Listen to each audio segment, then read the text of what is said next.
വിദ്യാഭ്യാസ മേഖലയിൽ വിപ്ലവകരമായ പരിഷ്കാരങ്ങൾ ലക്ഷ്യമിട്ട് കേന്ദ്ര സർക്കാർ കൊണ്ടുവന്ന ദേശീയ വിദ്യാഭ്യാസ നയം 2020 ഭാഗമായുള്ള PM-ശ്രീ പദ്ധതി കേരളത്തിൽ താൽക്കാലികമായി മരവിപ്പിക്കാൻ ഇടതുമുന്നണി സർക്കാർ തീരുമാനിച്ച നടപടി ഭരണകൂടത്തിന്റെ ഇരട്ടത്താപ്പിനും രാഷ്ട്രീയപരമായ അന്ധതയ്ക്കും ഉദാഹരണമായി മാറുകയാണ്.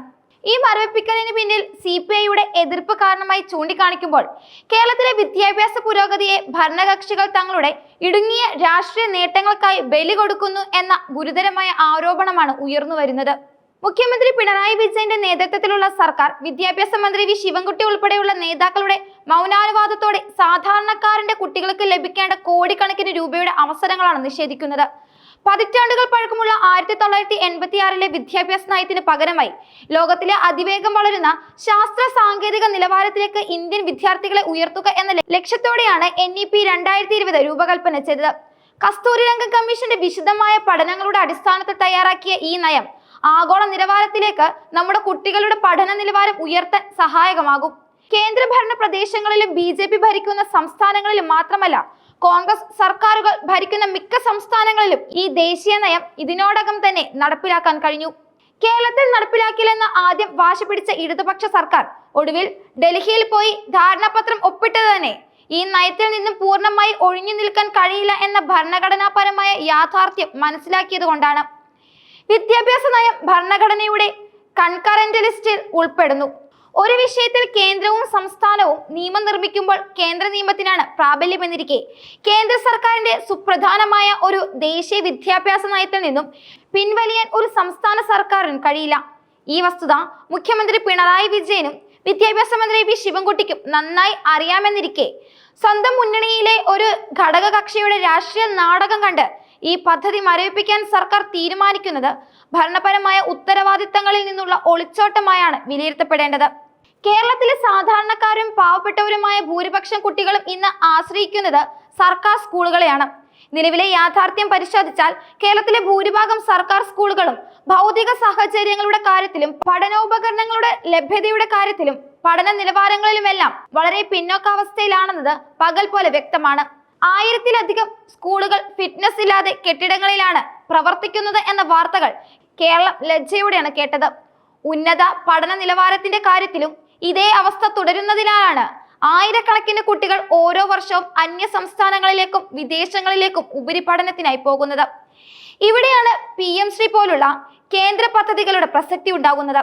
ഈ പദ്ധതി വഴി കോടിക്കണക്കിന് രൂപയുടെ കേന്ദ്ര സഹായം ലഭിച്ചാൽ മാത്രമേ ഈ സ്കൂളുകളെ ആധുനിക നിലവാരത്തിലേക്ക് ഉയർത്താനും ശാസ്ത്രീയ സാങ്കേതിക രംഗങ്ങളിലെ പുതിയ പഠനോപകരണങ്ങൾ ലഭ്യമാക്കാനും സാധിക്കുകയുള്ളൂ.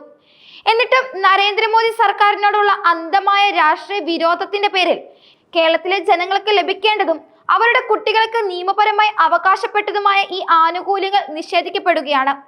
ഈ രാഷ്ട്രീയ വാശി കാരണം നഷ്ടമാകുന്നത് ലോകോത്തര നിലവാരത്തിലുള്ള വിദ്യാഭ്യാസം സ്വപ്ന കാണുന്ന സാധാരണക്കാരായ കുട്ടികളുടെ ഭാവിയാണ്. PM-ശ്രീ പദ്ധതിക്ക് പിന്നിൽ കാവ്യവൽക്കരണം എന്ന ആരോപണം ഉന്നയിച്ച് CPI നടത്തുന്ന എതിർപ്പ് ഏതൊരു പുരോഗമന ആശയങ്ങളെയും ആദ്യം എതിർക്കുകയും പിന്നീട് വാരിപ്പുണരുകയും ചെയ്യുന്ന ഇടതുപക്ഷത്തിന്റെ പതിവ് രാഷ്ട്രീയ നാടകത്തിന്റെ ഭാഗമായി മാത്രമേ കാണാൻ കഴിയൂ. ഇതിലൂടെ മന്ത്രി വി ശിവൻകുട്ടി സ്വന്തം രാഷ്ട്രീയ നേട്ടങ്ങൾക്കായി കേരളത്തിലെ പൊതുവിദ്യാഭ്യാസ മേഖലയുടെ പുരോഗതിക്ക് തുരങ്കം വെക്കുന്നു. മുഖ്യമന്ത്രി പിണറായി വിജയനാകട്ടെ ഈ വിഷയത്തിൽ പാർട്ടിയിലെ ഭിന്നത പരിഹരിക്കാനോ സംസ്ഥാനത്തിന്റെ വിദ്യാഭ്യാസപരമായ താല്പര്യങ്ങൾ സംരക്ഷിക്കാനോ ശ്രമിക്കാതെ സ്വന്തം മുന്നണിക്കുള്ളിലെ താൽക്കാലിക ലാഭത്തിനായി സംസ്ഥാനത്തിന്റെ ഭാവി വിദ്യാഭ്യാസ പുരോഗതിയെ ബലി കൊടുക്കുന്നു. ഇവിടെ ശ്രദ്ധേയമായൊരു വസ്തുതയുണ്ട്. അതായത് ഈ PM-ശ്രീ പദ്ധതിയെ ശക്തിയുക്തം എതിർക്കുന്ന ഇടതുപക്ഷത്തിലെ പല പ്രമുഖ നേതാക്കളുടെയും മക്കൾ വിദേശ രാജ്യങ്ങളിൽ ഉന്നത വിദ്യാഭ്യാസം നേടുകയും അവിടെ ജോലി ചെയ്ത് ജീവിക്കുകയും ചെയ്യുന്നവരാണ്. തങ്ങളുടെ മക്കൾക്ക് ആഗോള നിലവാരത്തിലുള്ള വിദ്യാഭ്യാസം ലഭ്യമാക്കാൻ അവർക്ക് സാധിക്കുന്നു. എന്നാൽ സംസ്ഥാനം ഭരിക്കുന്നതിലൂടെ പാവപ്പെട്ടവരുടെയും സാധാരണക്കാരുടെയും കുട്ടികൾക്ക് ന്യായമായും ലഭിക്കേണ്ട ആഗോള നിലവാരത്തിലുള്ള ശാസ്ത്ര സാങ്കേതിക വിദ്യാഭ്യാസത്തിനുള്ള അവസരങ്ങളെ രാഷ്ട്രീയ വിരോധം കാരണം അവർ നിഷേധിക്കുകയാണ്. ഇത് ഇടതുപക്ഷ നേതൃത്വത്തിന്റെ ഇരട്ടത്താപ്പിന്റെയും കപട രാഷ്ട്രീയത്തിന്റെയും ഏറ്റവും വലിയൊരു ഉദാഹരണമായിട്ട് നമുക്ക് കണക്കാക്കാം. PM-ശ്രീ പദ്ധതി മരവിപ്പിച്ച ഈ നടപടിയിലൂടെ ഇടതുപക്ഷം സംരക്ഷിക്കുന്നത് കേരളത്തിലെ പാവപ്പെട്ടവരുടെ വിദ്യാഭ്യാസമല്ല, മറിച്ച് സ്വന്തം രാഷ്ട്രീയ നിലനിൽപ്പും കേന്ദ്ര വിരുദ്ധത എന്ന അവരുടെ അന്ധമായ വാദഗതിയും മാത്രമാണ്. വിദ്യാഭ്യാസ മന്ത്രി വി ശിവൻകുട്ടി ഇതിന് കൂട്ടുനിൽക്കുമ്പോൾ മുഖ്യമന്ത്രി പിണറായി വിജയൻ സ്വന്തം രാഷ്ട്രീയ ലാഭത്തിനായി നാടിന്റെ ഭാവിയെ ബലി കൊടുക്കുകയാണ്.